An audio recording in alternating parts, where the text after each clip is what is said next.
ज्योतिष शास्त्र साइंस है।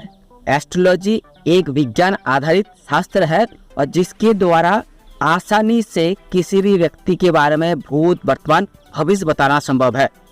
और आज अत्याधुनिक मॉडर्न साइंस में जीटीपी एआई टूल के द्वारा ऑनलाइन भी ज्योतिषी इंसान के समस्या का समाधान करता है। ज्योतिषी का दावा है ज्योतिष शास्त्र साइंस है और इसीलिए साइंस का इस्तेमाल ज्योतिष शास्त्र में किया जाता है। दूसरी ओर हमारे जैसे जो रैशनलिस्ट है, तर्कशील, तर्कवादी है, उनका चुनौती है कि ज्योतिष शास्त्र कोई साइंस नहीं है, यह अवैज्ञानिक है, अनसाइंटिफिक है, एक ठगपूर्ण शास्त्र है। ऐसा कोई भी ज्योतिषी नहीं है जो ज्ञान के द्वारा, तंत्र मंत्र के द्वारा, शास्त्र के द्वारा किसी के बारे में बताकर उसकी समस्या का समाधान कर सकता है। सीधे शब्द में जो जितना बड़ा ज्योतिषी वह उतना बड़ा फ्रॉड होता है और ज्योतिष शास्त्र सिर्फ एक पाखंड भरा शास्त्र है। नमस्कार, मैं संतोष शर्मा और आप सभी देख रहे ऑटोबायोग्राफी यानी मेरी आत्मकथा। एक रैशनलिस्ट, तर्कवादी और जर्नलिस्ट होने के नाते मैं अपनी ऑटोबायोग्राफी में तर्क, युक्ति, विज्ञान, साइंस और न्यूज़ की बातें करता हूँ। ऐसी खबर, ऐसी तर्क, ऐसा विज्ञान, ऐसा युक्ति जो आपको अंधविश्वास से बाहर लाए। एक तर्कवादी और रैशनलिस्ट होने के नाते मेरा लक्ष्य है समाज में फैले जितने तरह के कुरीतियाँ है, पाखंड है, ढकोसला है, उससे समाज को बाहर निकाला। इसी क्रम में मैं अभी आपको ज्योतिष शास्त्र संबंधित कुछ जानकारियाँ देना चाहता हूँ जो शायद आपको ही पता होगा, लेकिन फिर भी नई जानकारियाँ शायद आपके ज्ञान को और बढ़ाएगा। ज्योतिषियों का दावा है कि ज्योतिष शास्त्र एक साइंस आधारित शास्त्र है या पूरी तरह से विज्ञान है। ज्योतिष शास्त्र विज्ञान है, साइंस है और इसीलिए ज्योतिषी एआई टूल, सॉफ्टवेयर और जीटीपी, जन्म कुंडली जैसा सॉफ्टवेयर इस्तेमाल करके आज आधुनिक मॉडर्न साइंटिफिक रूप से लोगों की समस्या का समाधान करते हैं। और आप चाहे घर बैठे ऑनलाइन भी ज्योतिष का ज्ञान ले सकते हैं, ज्योतिष के द्वारा अपनी समस्या का समाधान करवा सकते हैं। इतना आधुनिक हो चुका है ज्योतिषी। ऐसा दावा आज सोशल प्लेटफॉर्म पे, डिजिटल दुनिया में ज्योतिषी करने लगे हैं। पर ऐसे में जो लोग अंधविश्वासी है, ज्योतिष शास्त्र विश्वास करते हैं, ज्योतिषियों विश्वास करते हैं, वे सोचते हैं कि अगर ज्योतिष शास्त्र पाखंड है, ढकोसला है, तो कैसे साइंस का इस्तेमाल होने लगा है। तो तर्कवादी जो तर्क देते हैं, युक्तिबाजी जो चुनौती देते हैं, वह तो पूरी तरह से गलत है। क्योंकि जो साइंस है, साइंटिफिक रूप से ज्योतिषी गणना करते हैं, जीटीपी एआई कुंडली आ चुका है, तो आप इसे ढकोसला कैसे कह सकते हैं। मैं संतोष शर्मा एक रैशनलिस्ट और जर्नलिस्ट के नाते दावे के साथ कहूँगा कि ज्योतिष शास्त्र कोई साइंटिफिक आधारित शास्त्र नहीं है। यह पूरी तरह से अनसाइंटिफिक है, अवैज्ञानिक शास्त्र है और जिसमें सिर्फ विज्ञान विरोधी अनसाइंटिफिक बातें भरी पड़ी है। आपको यह बात जानने के लिए ज़्यादा मेहनत करने की ज़रूरत नहीं है। अगर आपके हाथ में स्मार्ट मोबाइल है तो उस पर गूगल पे सर्च कर लीजिए ज्योतिष शास्त्र। वाकई में ज्योतिष शास्त्र साइंस है या अविज्ञान है, अनसाइंटिफिक है, यह जानकारी आपको आसानी से घर बैठे ही अभी मिल सकता है। आप जिस स्मार्ट मोबाइल से या लैपटॉप से या कंप्यूटर से मेरा वीडियो देख रहे हैं, उसी लैपटॉप, कंप्यूटर के द्वारा या स्मार्ट मोबाइल के द्वारा आप आसानी से गूगल पे, इंटरनेट पे सर्च करिए ज्योतिष शास्त्र और आपके सामने ज्योतिष शास्त्र का पूरा पाठ आ जाएगा और आप पढ़ना शुरू करिए। वहाँ देखिए एक के बाद एक ऐसी बातें, ऐसा विचार, ऐसा तर्क दिया गया है जो अनसाइंटिफिक है। शुरुआत में देखिए कि हमारे जन्म, इंसान के जन्म के साथ ही मानव जीवन में जो कुछ होगा वह निर्धारित करता है आसमान के ग्रह, नक्षत्र। यानी आपके जीवन में, हमारे जीवन में जो कुछ हो रहा है, अभी आप मेरा वीडियो देख रहे हैं, वह भी निर्धारित करता है ज्योतिष शास्त्र के मुताबिक आसमान के ग्रह, नक्षत्र।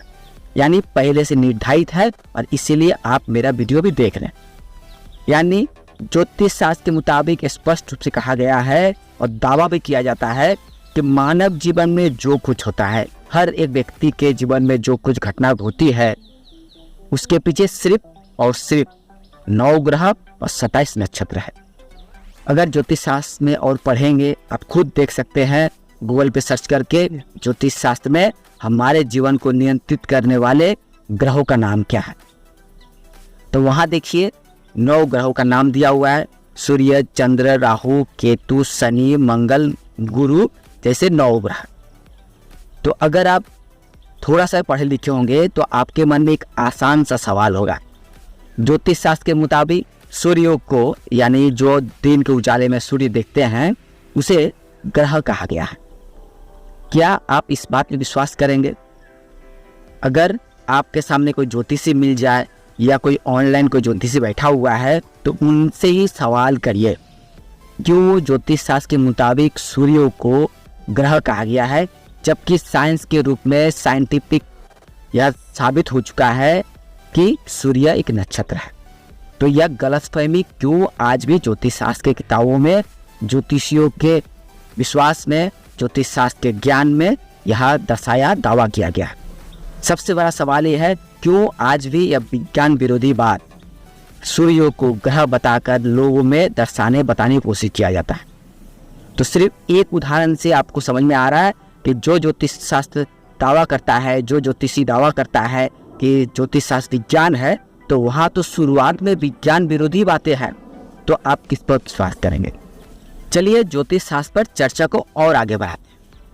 आप अपना मोबाइल से या लैपटॉप या कंप्यूटर से ज्योतिष शास्त्र का पाठ शुरू किया है, तो यहाँ पे एक और सवाल देखिए।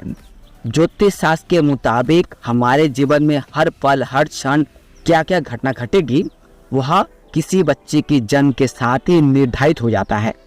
यानी इस धरती पे जब किसी बच्चे का जन्म होता है, जन्म के साथ ही उस बच्चे के हर पल, यानी वह बच्चा कब गुलाटी मारेगा, कब बोलना सीखेगा, कब खाना खाएगा, कब स्कूल जाएगा, कब वहाँ 10 क्लास पास करेगा, हो सके कॉलेज की पढ़ाई करेगा, नौकरी करेगा या बिजनेस करेगा, कब उसकी शादी होगी, कितने बाल बच्चे होंगे और उसकी आयु क्या होगी। और इस तरह के जीवन से जुड़ी हर एक बात, हर एक घटना ज्योतिष शास्त्र के मुताबिक उस बच्चे के जन्म के क्षण ही, जन्म की घड़ी तय हो जाता है।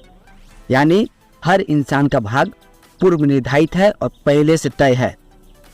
यहाँ पे एक और मजे की बात है, ज्योतिष शास्त्र के मुताबिक ये भी कहा गया है कि जन्म के क्षण ही आसमान के ग्रह नक्षत्र के मुताबिक किसी बच्चे का, किसी इंसान का भाग तय हो जाता है, निर्धारित हो जाता है। उसे किसी भी उपाय, किसी भी तंत्र मंत्र, यज्ञ आदि ज्योतिष शास्त्र के सामग्री के द्वारा बदलना संभव नहीं है।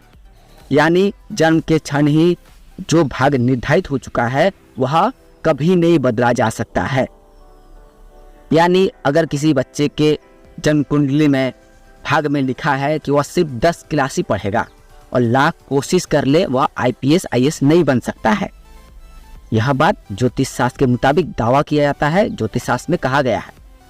तो अगर आप पढ़े लिखे हैं, क्या आप इस बात में विश्वास करेंगे कि ज्योतिष शास्त्र में जो कुछ कहा है, जो कुछ हमारे जीवन निर्धारित है, उसे हम बदल नहीं सकते हैं? क्या कोई प्रतिभावान व्यक्ति, कोई शिक्षित व्यक्ति आगे पढ़ाई नहीं कर सकता है, अपनी मनचाहा जॉब, नौकरी, बिजनेस नहीं कर सकता है? ज्योतिष शास्त्र के मुताबिक अगर मेरे जीवन में लिखा है कि मैं बिजनेसमैन बनूंगा, तो मैं लाख कोशिश कर लूँ, नौकरी नहीं कर सकता? यह किसने कहा है? लेकिन यहाँ पे एक और मजे की बात है। जिस ज्योतिष शास्त्र में यह दावा किया जाता है कि मानव जीवन में, हर एक व्यक्ति के जीवन में क्या क्या होगा, वह ज्योतिष शास्त्र के मुताबिक जन्म के साथ ही, हर एक बच्चे के जन्म के साथ ही निर्धारित हो जाता है और इसे किसी हाल में बदलना असंभव है। तो ठीक है, मान लिया मेरे जीवन में जो कुछ हो रहा है ज्योतिष शास्त्र के मुताबिक हो रहा है। अब अगर मेरे जीवन में आर्थिक समस्या आ गई, पारिवारिक समस्या आ गई और किसी तरह की गंभीर समस्या आ गई और मैं ज्योतिष शास्त्र विश्वास करता हूँ, तो क्या मुझे किसी ज्योतिष के पास जाना चाहिए समस्या का समाधान करवाने के लिए? अगर मैं ज्योतिष शास्त्र विश्वास करके, ज्योतिष विश्वास करके किसी ज्योतिष के पास जाता हूँ अपनी समस्या का समाधान करवाने, इसका मतलब हुआ मेरे जीवन में पहले से जो निर्धारित है कि जीवन में संकट आएगी, समस्या आएगी, और तो वह समस्या तो पहले से निर्धारित है। तो यह कौन होते हैं ज्योतिषी, एस्ट्रोलॉजर, मेरी समस्या का समाधान करने वाले? क्योंकि पहले से निर्धारित है समस्या आएगी। और अब अगर कोई ज्योतिषी ताबीज, कवच या ज्योतिष शास्त्र के सामग्री के द्वारा मेरे जीवन का समस्या का समाधान कर देता है, तो एक बड़ा सवाल पैदा होता है। सवाल है, क्या ज्योतिष शास्त्र के मुताबिक हर एक इंसान का भाग्य पूर्व निर्धारित होता है, या ज्योतिषी किसी भी इंसान के भाग्य को बदल सकता है? तो यह एक जो सवाल है, यह सवाल हर एक ज्योतिषी के लिए है, और जो लोग ज्योतिष शास्त्र विश्वास करते हैं उनके लिए भी है। आप ऐसे सवालों को तर्क की कसौटी पर रखिए और तार्किक उत्तर ढूंढने की कोशिश करिए। तो ज्योतिष शास्त्र कितना वैज्ञानिक, कितना अनसाइंटिफिक है, कितना ढकोसला है, कितना पाखंड है, इसके बारे में मैं कुछ सवाल, कुछ तर्क आपके सामने पेश किया हूँ। और आप चाहे तो खुद ज्योतिष शास्त्र का अध्ययन शुरू करिए। इसके लिए किताब खरीदने की ज़रूरत नहीं है। आज डिजिटल प्लेटफॉर्म पे, इंटरनेट पे ज्योतिष किताब उपलब्ध है, ज्योतिषियों का वीडियो है, वहाँ देखिए और खुद जानिए कितना अवैज्ञानिक, कितना अनसाइंटिफिक, कितना पाखंड है यह ज्योतिष शास्त्र। और हम तर्कवादी चुनौती के साथ, चैलेंज के साथ कहते हैं कि जो जितना बड़ा एस्ट्रोलॉजर, जितना बड़ा ज्योतिषी, वह उतना बड़ा 420। साथ ही हम तर्कवादी, यानी मैं संतोष शर्मा एक तर्कवादी होने के नाते ज्योतिषियों को खुली चुनौती देकर रखा हूँ। यानी अगर किसी ज्योतिषी ने मेरे द्वारा पूछे गए सिर्फ 5 सवालों का सटीक जवाब दे दिया, तो मैं उसे 50 लाख रुपए की चुनौती देता हूँ। अगर कोई भी ज्योतिषी मेरा वीडियो देखते हैं और मेरी चुनौती लेकर मेरे द्वारा पूछे गए सिर्फ 5 सवालों का सटीक जवाब दे दिया, तो मैं उसे 50 लाख रुपए दूंगा। यह खुली चुनौती है। तो मैं अपने ऑटोबायोग्राफी में विज्ञान, साइंस की बातें करता हूँ, तर्कशील की बातें करता हूँ, विचार रखता हूँ, जो आपको सोचने मजबूर कर देगा कि विज्ञान विरोधी अंधविश्वास लोगों को कितना नुकसान पहुंचाता है। अगर आप ज्योतिष शास्त्र विश्वास करेंगे तो ठगी का शिकार बनेंगे, इसलिए सावधान। तो ज्योतिष शास्त्र संबंधित, ज्योतिषियों से संबंधित और भी विचार और भी तर्क मैं आगे पेश करता रहूँगा। आप सब देखते रहिए ऑटोबायोग्राफी। साथ में मैं संतोष शर्मा। नमस्कार।